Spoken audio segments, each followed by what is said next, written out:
It's just Summer League.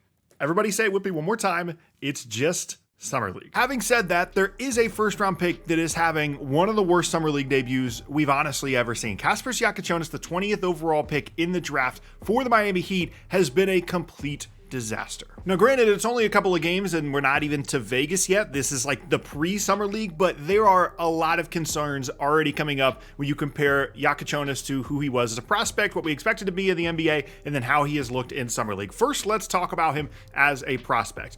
In terms of pros, he was going to be this big guard that can create. He can get to the rim, and he's a streaky shooter, but kind of projects as something like a bigger version of Austin Reeves, a guy that's crafty, that's going to be able to create things off of screens, be a playmaker, not someone that you're going to give the ball to every single time down the floor, but is going to be kind of this old school like combo guard type of archetype where he's going to play on and off the ball because he can shoot off the ball, and on the ball he can create for you, not as your primary guy, but as one of the guys that's going to be creating and can function within an offense because of his decision making and his playmaking, his passing, his shooting, and his scoring. Certainly not an elite athlete, but has a skill set and more importantly the size at 6'6", 200 pounds to be able to get to the line and really be a nice cog of an offense, even if he's not the primary guy, which is one of the reasons that he slipped to 20. And people pretty universally thought that this was a steal for Miami to get him at the 20th pick. There were conversations about him going in the lottery, maybe even in the top 12.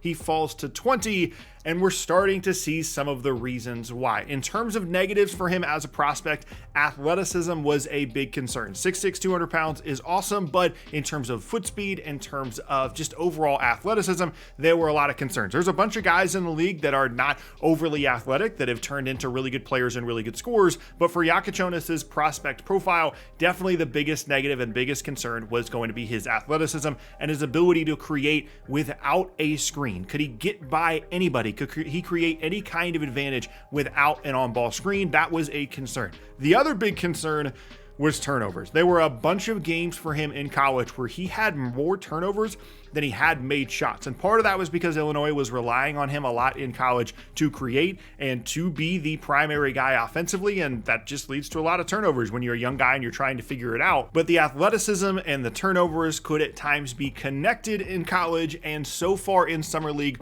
all of the things you've been concerned about with Jakucionis have absolutely come true. The numbers so far, again, this is just through the first couple of Summer League games in like the California Classic before we even get to Vegas, they've been completely terrible. So many turnovers, can't make a shot from the field, and there's just a lot of negative momentum right now towards a guy that was picked in the first round like 2 weeks ago. And the two things that concern me the most watching him in Summer League, it's not a complete disaster, but it's pretty close. The two things that concern me the most are, one, he can't get by anybody. He cannot create an advantage on his own. And two, the turnovers. In terms of creating an offensive advantage, Summer League at times can be not a great representation of what that looks like for a player's pro career. We've seen plenty of guys that have ended up being really, really good NBA players like Jalen Brunson. Trae Young had some really bad Summer League games. Summer League is very physical. There are some unbelievable athletes, especially in the backcourt. Guys that are 6'1", 6'2", crazy athletic, but just don't have the skill set to play an actual NBA game, but they keep coming back to Summer League. And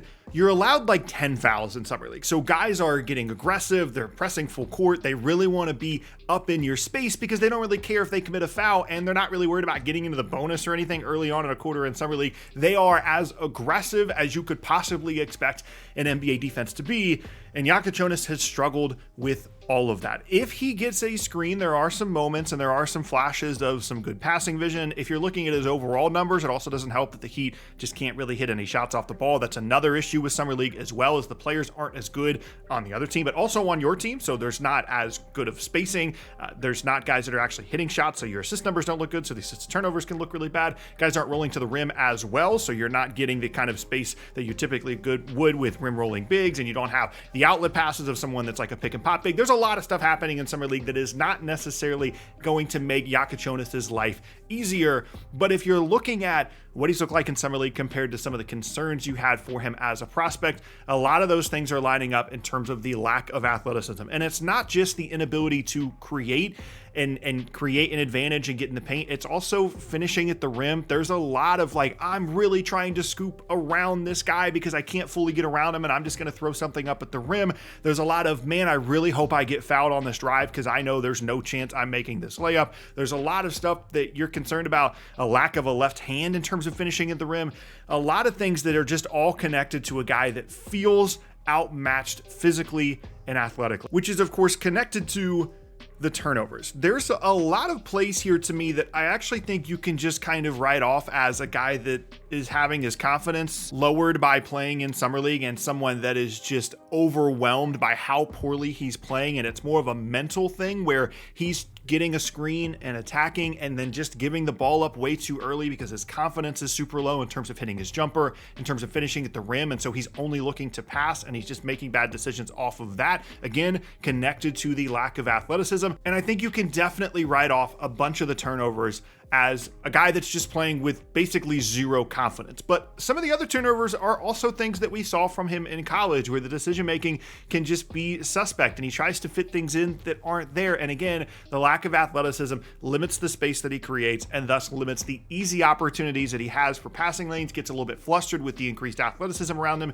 And all of a sudden he's not only turning the ball over, but he's giving up points on the other end too, because these are like pick six kind of turnovers. Now, if you're a Heat fan and you're watching this and you're hoping that I'm going to say something positive at some point to make you feel better, really the only thing you can say when a guy has played this poorly is that it is just Summer League, which is exactly what we said in the beginning of the video. You can go back and look through a bunch of guys throughout the history of the league that have not played well in Summer League, that have ended up as really, really productive NBA players, and Summer League is just not built for everyone, and Jakucionis appears to be a guy that is just not built for it and is going to have plenty of time to develop. He's still young. It's not like he's going to have to play right away for this Heat team. They've got Norm Powell, they've got Tyler Hero, they've got a bunch of guys that can create, and he can kind of be in more of an on-off ball role like I think he should be, rather than needing to have the ball a ton, which they're doing to help him develop, but still, it's something that doesn't necessarily need to happen for him at the NBA level to develop. And I think ultimately the consensus should be he will probably be fine. It's not the start that you wanted him to have, but I think more so than anything else, they need to build up his confidence. He needs to have a couple of good games in Vegas, and the shooting